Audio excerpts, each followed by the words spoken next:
board. Yeah. Over here, close. Okay. Ready?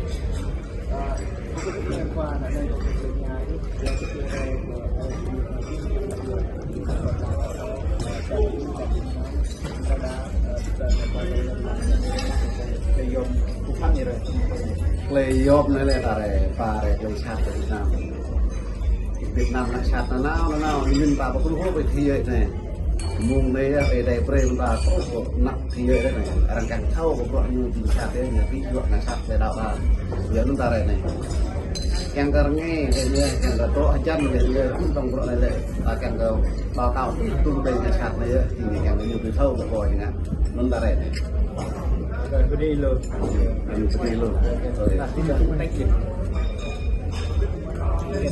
You want me to talk? Yeah. What am I to say?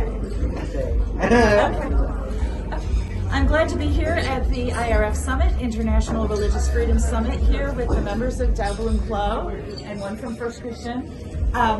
People who are from the Montagnard community of Vietnam. We are so honored to be together and to do this important work of declaring that there needs to be a change in Vietnam and that the people in Vietnam need to know freedom. We also would like to see refugees allowed back in the United States and ways for refugees to get here so that they can find freedom too. So to all, we want a free world and we want better lives for everyone. Yes? Yeah. Thank you. Này mà rơi cũng sẽ hết được nhau.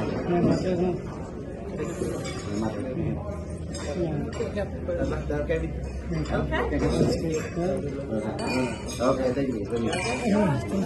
Totally take religion off the table. And when you don't respect their religion, they won't respect you and they don't want to work with you. You gotta find ways to communicate the heart, and faith does that. And I tell leaders that we're all made in the image of God. And I talk about Jesus. And I tell them that I don't think Jesus asked anyone to change religion. He wants to change your heart. If you see him as a man, or as a prophet, or as a savior, and they begin, I'm not trying to bring CIA type subjects, they get that mindset, or I'm not trying to convert them, I'm trying to find the path forward of helping the poor and the needy.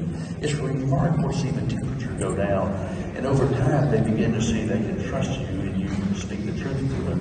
And I've been tough on a lot of them, but they always know that I don't move the goalpost on them. I respect who they are, and we'll find paths to help the poor and the needy. And every leader desires to do that to some degree.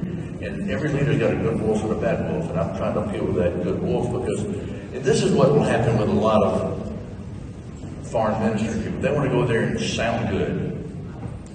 Look good. You know, that might look good to your constituency, but how do you go in there and achieve good? And that is a different ballgame. Because if people die, if you go in there just to look good. But if you go there to achieve good, things happen that's good for the people. But anyway. That's very insightful. Annie, how would you answer the question, what strategies would you recommend to the Trump administration for promoting religious freedom globally?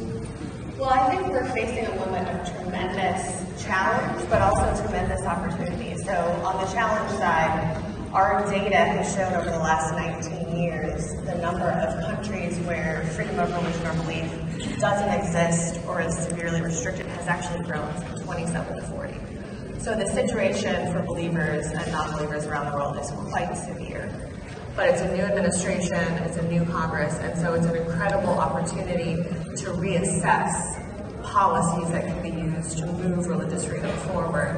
And I think in this exact moment, one of the most immediate things that we can do is make sure that the funding freeze that is in place is lifted for programs that support religious freedom. Every administration absolutely has a right and honestly a duty to make sure that taxpayer dollars are being spent well. But a lot of programs benefiting religious freedom and folks of all faiths have been frozen and put on hold. And we actually have emergency programs that we run, and so we have 150 folks who are stuck and in desperate need of help in places like Afghanistan and Egypt and Vietnam and Nigeria. And so lifting that is one of the first initial things that can be done. Scott? First, with a disclaimer, my opinions here today are my own. They're not reflective of the CECC or any of the members that are part of the CECC. And so I hope you can remember that. But I've been working on religious freedom for a long time now. I was present at the creation of the International Religious Freedom Act as I worked for Congressman Frank Wolf.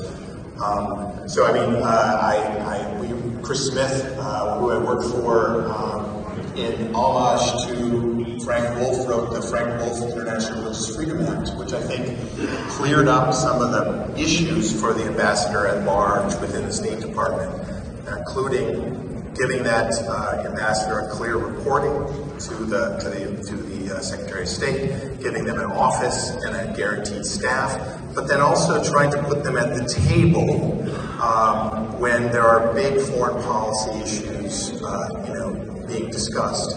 I mean, we did that initially through grants, through giving them money, additional money that they could, but also through sanctions, global Magnitsky sanctions, and so that the religious freedom folks were at the table when some of those decisions were being made. I think that's an important thing to keep, sort of try to keep with.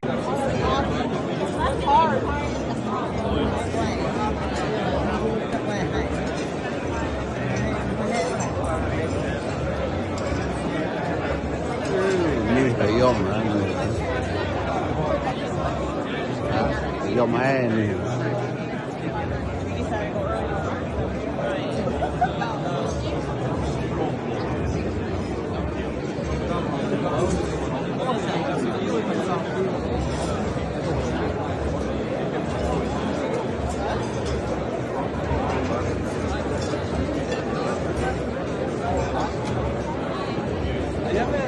Зараз такого немає.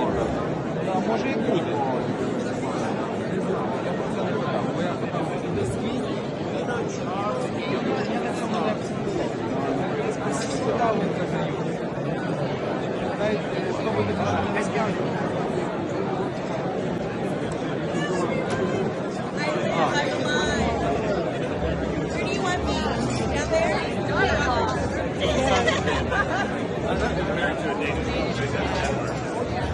In Denmark now?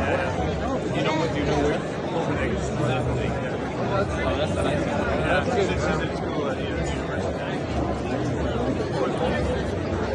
Yeah, we're on.